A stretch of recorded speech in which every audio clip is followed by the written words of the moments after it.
大家好，欢迎收听台湾俗谚。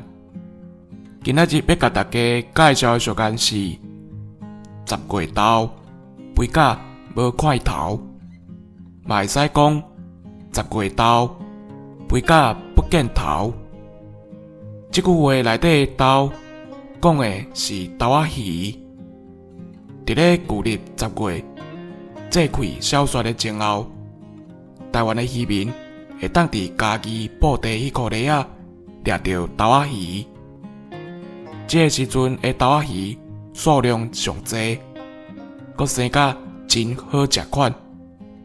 所以咱伫咧旧历10月，也就是我小雪的时阵，会听到人讲十月豆，肥甲无块头。